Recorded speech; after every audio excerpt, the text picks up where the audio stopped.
So in this first example, we can see that we have x squared minus y squared.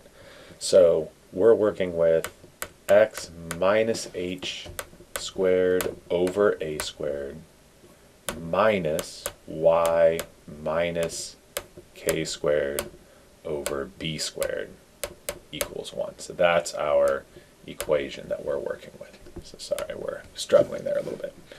So our first task, I think, should be to identify the values of a, b, and c. So once we have those, then we can figure out all of the relevant features beyond just the center, and then start to piece together our graph. So remembering that a squared is not the larger of the two denominators. In fact, we have the same denominator in both of these fractions, but a squared is always underneath the positive variable, the first fraction. So that means a squared is 16, so that means a is going to be 4. B squared is in the denominator of the fraction being subtracted, so that also is going to be 4 for b. And so then our relationship between a, b, and c is a squared plus b squared equals c squared. Again, recall that it's a squared minus b squared for the ellipse, a squared plus b squared for the hyperbola. So if we add 16 plus 16 equals c squared, we get c squared equals 32. If I take the square root of both sides, we get c equals the square root of 32, which cleans up into 4 root 2.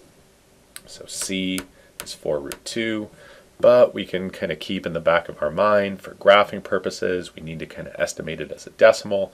So we're going to say that it's approximately square root of 32 is kind of between 5 and 6.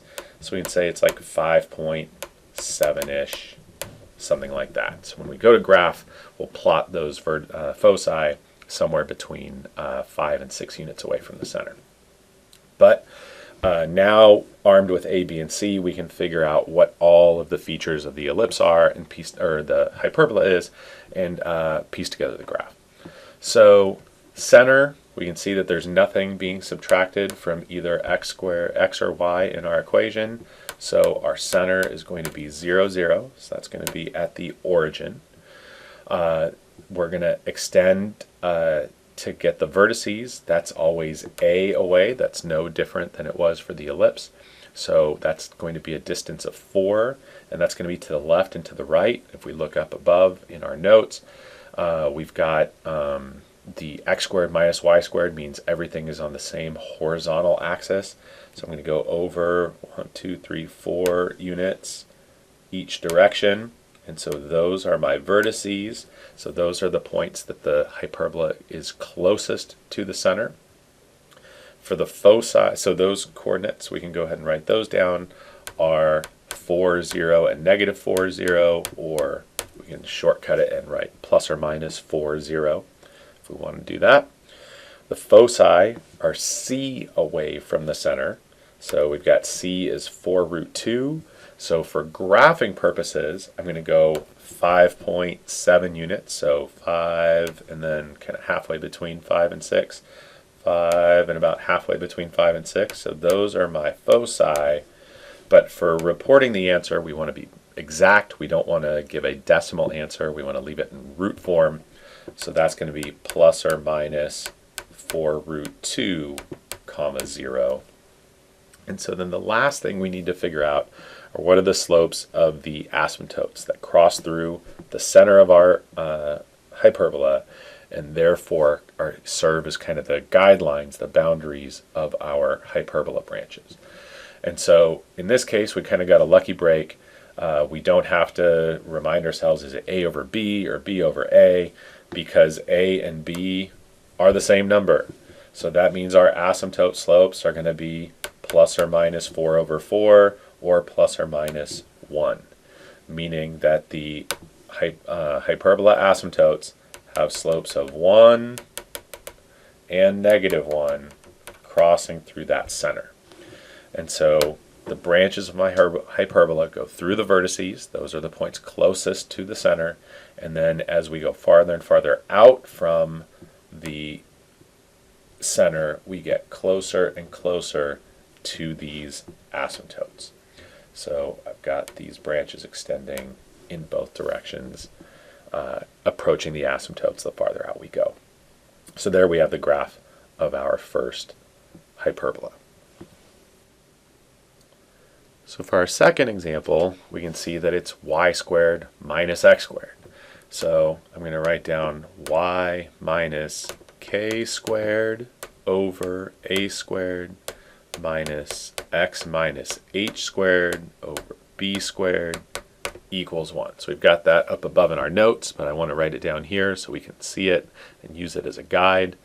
So again, I think our first task is to figure out what a, b, and c are, because with that we can find all of the features of our hyperbola. So start off, remember a squared is underneath the first fraction. It's not necessarily the larger number like it was for the ellipse. It's just under the positive fraction. So that means a squared is going to be 4. So that means a equals 2. B squared is always underneath the second fraction. So if b squared is 9, that means b is going to equal 3. And so then we can use our a squared plus b squared equals c squared relationship to figure out what c is. So a is 4, a squared is 4, b squared is 9.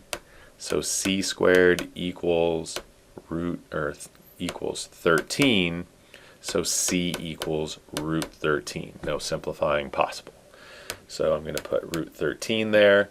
But again, for graphing purposes, when I go to plot those foci that are essential to the shape, I'm going to estimate that as a decimal. Well, root 13 is going to be a little bit between 3 and 4. So I'll say like maybe 3.7-ish is going to be our estimated value for that. We could push buttons on a calculator to figure it out, but it's reasonable enough to come up with that estimate. So now that we have A, B, and C, we can start to piece together what the center and what the vertices, foci, and asymptote slopes are.